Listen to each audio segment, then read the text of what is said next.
Hello viewers, চিত্রতার free coaching চ্যানেলে তোমাদের সকলকে স্বাগত জানাই। আজকের এই ভিডিওতে তোমরা যারা ক্যালকাটা ইউনিভার্সিটিতে বিএ হিস্ট্রি অনার্সে থার্ড সেমিস্টারে পড়ছো, তোমাদের যে ডিএসসিসি 3 পেপারটি রয়েছে, পাশাপাশি তোমরা যারা জেনারেল বা পাশে পড়ছো, তোমাদের যে এমডিসি 3 পেপারটি রয়েছে, প্রাচীন ও আদি মধ্যযুগের ভারতের ইতিহাস, এই পেপারটির একটি ইম্পর্টেন্ট প্রশ্ন মথুরা শিল্পকলা। এই মথুরা শিল্পকলা নিয়ে বিস্তারিত আলোচনা করব। আলোচনা শেষের উত্তর তোমাদের সামনে তুলে ধরবো। এর আগে একটি ভিডিও ক্লাসে আমি গান্ধার শিল্পকলা নিয়ে আলোচনা করেছি, তার লিঙ্ক দেওয়া থাকবে এই ভিডিও ডেসক্রিপশন বক্সে, তোমরা অবশ্যই দেখে নেবে।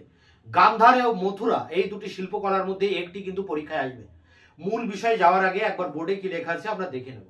দেখো, বিএ হিস্ট্রি অনার্স এবং জেনারেল থার্ড সেম ডিএসসিসি 3 বা এমডিসি 3, প্রশ্ন হচ্ছে মথুরা শিল্প রীতি।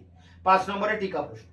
খ্রিস্টীয় প্রথম শতকে, অর্থাৎ যখন কুষাণদের রাজত্ব চলছে ভারতবর্ষে, তখন ভারতে কয়েকটা জায়গায় শিল্পরীতি গড়ে ওঠে। যেমন গান্ধার অঞ্চলে গান্ধার শিল্পরীতি, মথুরা অঞ্চলে মথুরা শিল্পরীতি, অমরাবতীতে অমরা শিল্পবতী শিল্পরীতি, বেঙ্গিতে বেঙ্গির শিল্পরীতি। অর্থাৎ এই 4টি শিল্পকলা ভারতবর্ষে গড়ে উঠেছিল: গান্ধার, মথুরা, অমরাবতী ও বেঙ্গি। এর ভিতরে গান্ধার নিয়ে আগের ক্লাসে আলোচনা করেছি, এখন আমরা বলবো মথুরা শিল্পরীতি নিয়ে। দেখো, মথুরা শিল্পরীতি আর গান্ধার শিল্পরীতির মধ্যে পার্থক্যটা কোথায়? পার্থক্য এখানেই যে গান্ধার শিল্পরীতির উপরে বৈদেশিক শিল্পরীতির প্রভাব পড়েছিল, অর্থাৎ গ্রিক ও রোমান দেশের প্রভাব পড়েছিল গান্ধার শিল্পরীতির উপরে। কিন্তু মথুরা শিল্পরীতি ছিল সম্পূর্ণরূপে ভারতীয়, কোনো বৈদেশিক প্রভাব কিন্তু এখানে পড়েনি। যদিও কিছু কিছু ঐতিহাসিক বলেছেন যে মধ্য এশিয়া বা শকদের প্রভাব মথুরা শিল্পরীতির উপর পড়ে, তবুও যদি এই প্রভাব পড়েও থাকে, তবে এই প্রভাবকে দূরে সরিয়ে রেখে মথুরা শিল্পকলা তার নিজস্ব যে মৌলিকত্ব, সে মৌলিকত্ব বা নিজস্ব বৈশিষ্ট্য তারা ধরে রাখতে পেরেছিল। তা কুষাণ যুগে, অর্থাৎ খ্রিস্টীয় প্রথম শতকে, মথুরা অঞ্চলকে কেন্দ্র করে এবং মথুরার পার্শ্ববর্তী আরো কয়েকটি অঞ্চল যেমন সারনাথ, শ্রাবস্তি এবং কৌশাম্বিতে বা সম্পূর্ণ ভারতীয় রীতিতে এক শিল্পকলার বিকাশ ঘটে। মানে ভাস্কর্য শিল্পের বিকাশ ঘটে, মূর্তি নির্মাণ শিল্পের বিকাশ ঘটে, যার নাম মথুরা শিল্পকলা। এবং এই শিল্পকলায় সম্পূর্ণভাবে বিদেশি প্রভাব মুক্ত ছিল। তাই মথুরা শিল্পকলা ছিল সম্পূর্ণরূপে ভারতীয় শিল্পকলা এবং এই শিল্পকলা ছিল গান্ধার শিল্পের সমসাময়িক। যখন গান্ধার অঞ্চলে গান্ধার শিল্পের বিকাশ ঘটে, তখন মথুরা অঞ্চলে মথুরা শিল্পের বিকাশ ঘটে। এবং এই দুটি শিল্পকলা গড়ে উঠেছিল কনিষ্কের আমলে।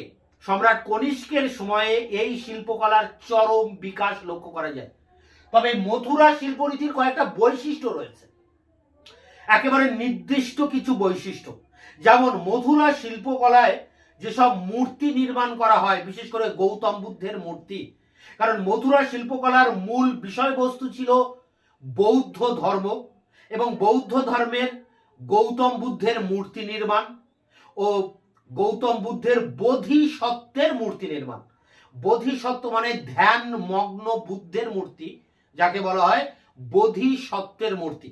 তা গৌতম বুদ্ধের মূর্তি এবং বোধিসত্ত্বের মূর্তি এখানে নির্মাণ করা হয়। আরো অনেক ধর্মনিরপেক্ষ মূর্তি নির্মাণ করা হয়, তবে মূল বিষয় ছিল কিন্তু বৌদ্ধ ধর্ম। বৌদ্ধ ধর্মের গৌতম বুদ্ধের যেসব মূর্তিগুলো নির্মাণ করা হয়েছিল, সেগুলো ছিল আকারে বিশাল।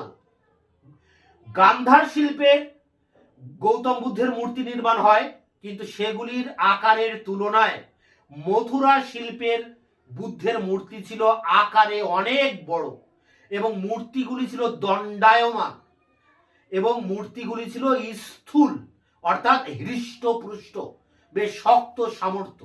মূর্তিগুলির মাথা ছিল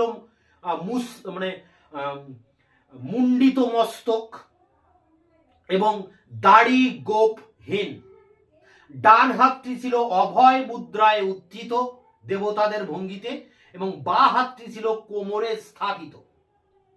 এবং মূর্তিগুলির ঊর্ধ্বাঙ্গ ছিল আবৃত, অর্থাৎ পোশাক দ্বারা আবৃত। শুধুমাত্র ডান কাঁধের দিকটা ছিল অনাবৃত। চোখ দুটি ছিল উন্মোলিত অর্থাৎ খোলা অবস্থায় এবং আধ্যাত্মিকতার ছাপযুক্ত। সিক্রি বলে একটি জায়গায় লাল বেলে পাথর পাওয়া যেত।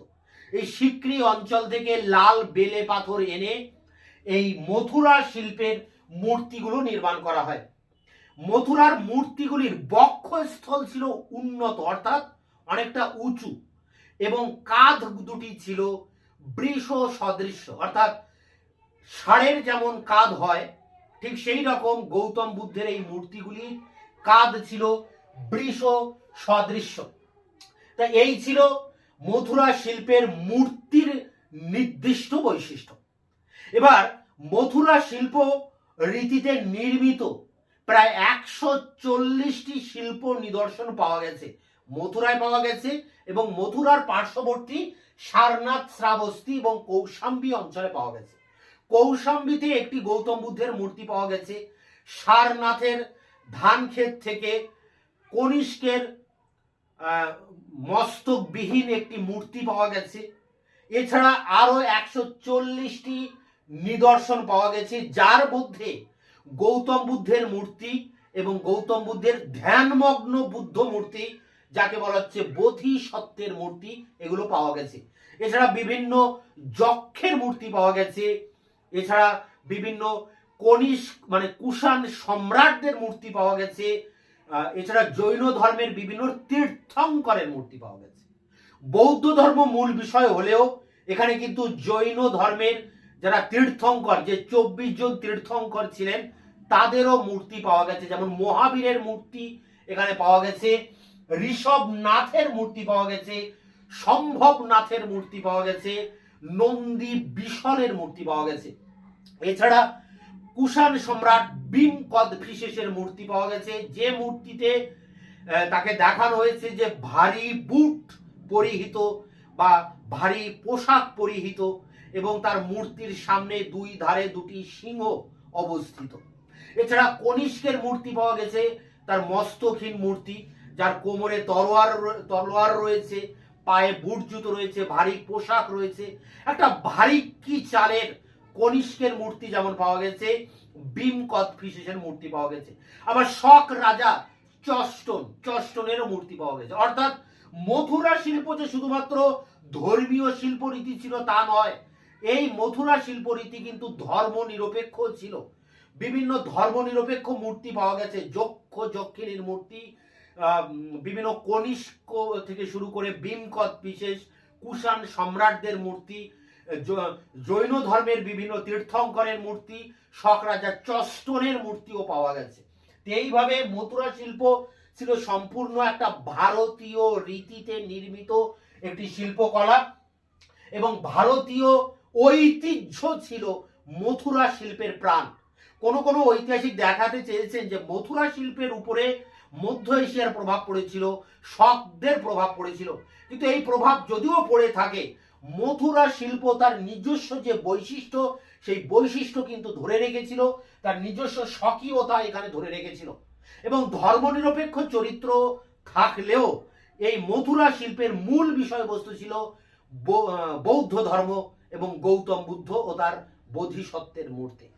তো এই যে বিষয়গুলো বললাম, অর্থাৎ মথুরা শিল্প কবে, কোথায়, কখন গড়ে উঠেছে, মথুরা শিল্পের মূল বিষয়বস্তু কি, মূল বিষয়বস্তু ধর্ম কি ধর্মনিরপেক্ষ, কার সময়ে এই শিল্পের বিকাশ ঘটে, এতে কি ভারতীয় শিল্প রীতি ছিল না বিদেশি প্রভাব ছিল, এবং এই শিল্পের প্রধান প্রধান বৈশিষ্ট্যগুলো কি, মূর্তি নির্মাণের ক্ষেত্রে যে বৈশিষ্ট্যগুলো দেখা যায় সেগুলি কি, এবং যে নিদর্শনগুলো পাওয়া গেছে 140টি নিদর্শন, সেগুলো বা কি, এসবগুলো পরপর আলোচনা করে 5 নম্বরে কোশ্চেন অ্যান্সার করতে হয়।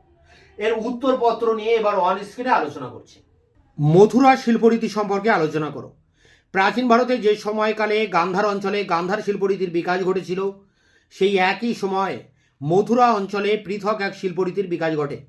প্রাচীন ভারতে মথুরা ছিল একটি গুরুত্বপূর্ণ বাণিজ্য কেন্দ্র এবং অর্থনৈতিক দিক থেকে সমৃদ্ধ এক নগরী। মথুরাকে কেন্দ্র করে প্রাচীনকালে যে উন্নত শিল্প ধারার বিকাশ ঘটে তা মথুরা শিল্পরীতি নামে পরিচিত। মথুরার পার্শ্ববর্তী সারনাথ, শ্রাবস্তী, কৌশাম্বী প্রভৃতি অঞ্চলেও মথুরা শিল্পরীতির প্রসার ঘটেছিল। বিদেশি শিল্পরীতির প্রভাব থেকে মুক্ত হয়ে সম্পূর্ণ ভারতীয় ভাবধারার সমন্বয়ে মথুরা শিল্পরীতির বিকাশ ঘটেছিল। সময়কাল। মথুরা শিল্পরীতির সূচনা ও বিকাশ ঘটেছিল গান্ধার শিল্পের সমসাময়িক কালে। কুষাণ যুগের অনেক আগেই ভারতে মথুরা শিল্পরীতির প্রাথমিক সূচনা হয়েছিল, তবে চূড়ান্ত বিকাশ ঘটেছিল কুষাণ যুগে। খ্রিস্টীয় প্রথম শতকে কুষাণ সম্রাট কনিষ্কের আমলে মথুরা শিল্পরীতির চরম উৎকর্ষের পরিচয় পাওয়া যায়। তোমরা যারা অনার্সে লিখবে তোমরা এই পয়েন্টগুলো করবে না, জাস্ট প্যারা করে লিখবে। আর তোমরা যারা জেনারেল বা পাশে পড়ছো তোমরা এইভাবে পয়েন্ট করে লিখতে পারবে। খুব কোয়ালিটির অ্যান্সার কিন্তু এটা। বৈশিষ্ট্য। মথুরা শিল্পরীতির প্রধান বৈশিষ্ট্য ছিল এর মূর্তিগুলির বিশালতা ও স্থূলতা। মথুরা শিল্পরীতির প্রতিটি মূর্তি দণ্ডায়মান এবং স্থূল বা হৃষ্টপুষ্ট। মূর্তিগুলির বক্ষস্থল উন্নত, কাঁধ দুটি বৃষ সদৃশ্য। মূর্তিগুলি মুন্ডিত মস্তক, দাড়ি গৌফিন, দেহের উপরের অংশ আংশিক আবৃত এবং ডান কাঁধের দিকটি অনাবৃত। মূর্তির ডান হাত অভয় মুদ্রায় উত্থিত এবং বাঁ হাত কোমরে স্থাপিত। মূর্তির চোখ দুটি উন্মুক্ত এবং আধ্যাত্মিকতার ছাপযুক্ত। মথুরার বুদ্ধ যেন কোনো অবতার নন, তার উন্মিলিত চক্ষু স্মিত হাস্য যেন কোনো সাধারণ মানুষের আত্মপ্রকাশ। প্রাপ্ত শিল্প নিদর্শন। সিক্রি থেকে লাল বেলেপাথর এনে মথুরার বিভিন্ন মূর্তি তৈরি করা হতো।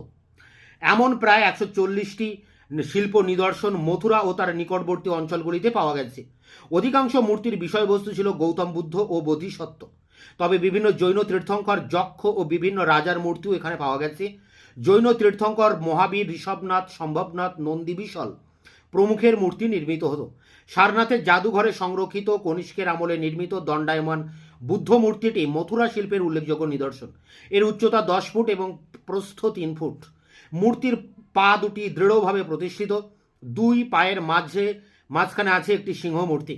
কৌশাম্বীতেও সারনাথের অনুরূপ আর একটি বুদ্ধ মূর্তি পাওয়া গেছে, তবে এখানকার মূর্তিতে সিংহ মূর্তির পরিবর্তে রয়েছে 5টি পদ্ম কুড়ি ও একটি প্রস্ফুটিত ফুল। মথুরা শিল্পরীতিতে নির্মিত স্তম্ভ ও বেষ্টনীগুলির ভাস্কর্য খুবই সুন্দর এবং পরিণত বলে মনে হয়। এরপরে দেখো রয়েছে ধর্মনিরপেক্ষ বিষয়। মথুরা শিল্পে কিছু ধর্মনিরপেক্ষ মূর্তিও শিল্পের বিষয়বস্তু হয়েছিল। সেগুলির মধ্যে ছিল কুষাণ রাজ ভীম কদফিসেস, কনিষ্ক, শক রাজা চষ্টন প্রমুখের মূর্তি। সিংহাসনে বসা ভীম কদফিসেসের মূর্তিটি বুট জুতো পরিহিত। সিংহাসনের দুপাশে দুটি সিংহমূর্তি রয়েছে। কনিষ্কের মস্তকহীন যে দণ্ডায়মান মূর্তিটি পাওয়া গেছে তার গায়ে ভারী পোশাক, হাতে তরবারি, পায়ে বুট জুতো রয়েছে। চষ্টনের মূর্তিটিতেও অনুরূপ বীরত্ব প্রকাশ পায়। এরপর মূল্যায়নে কি বলছে, ভারতীয় ঐতিহ্যই মথুরা শিল্পের প্রাণ, তবে কিছু কিছু মূর্তির ক্ষেত্রে এই শিল্পরীতিতে সাময়িককালের জন্য হলেও মধ্য এশীয় বা শক প্রভাব পড়েছিল বলে পণ্ডিতরা মনে করেন। তবে এতে মথুরা শিল্পের মৌলিকত্ব বজায় ছিল। কোনো কোনো ক্ষেত্রে ধর্মনিরপেক্ষ বিষয়বস্তু থাকলেও বৌদ্ধ ধর্মই ছিল এই শিল্পের প্রাণ। তো এই ছিল মথুরা শিল্পরীতি। এটি সংগ্রহ করে পরীক্ষার জন্য প্রস্তুতি নাও। তোমাদের এই পেপারে অনেকগুলি প্রশ্নের উত্তর ইতিমধ্যে চ্যানেলে আপলোড করে দিয়েছি, তার লিঙ্ক দেওয়া থাকবে ভিডিও ডেসক্রিপশন বক্সে। দেখা হচ্ছে আবার নতুন কোনো ভিডিও ক্লাসে। ততক্ষণে চ্যানেলকে সাবস্ক্রাইব করে রাখবে, বন্ধুদের কাছে শেয়ার করবে, নিজেদের মতামত জানাবে কমেন্ট সেকশনে, এবং ভিডিওটি ভালো লাগলেও অবশ্যই একটা লাইক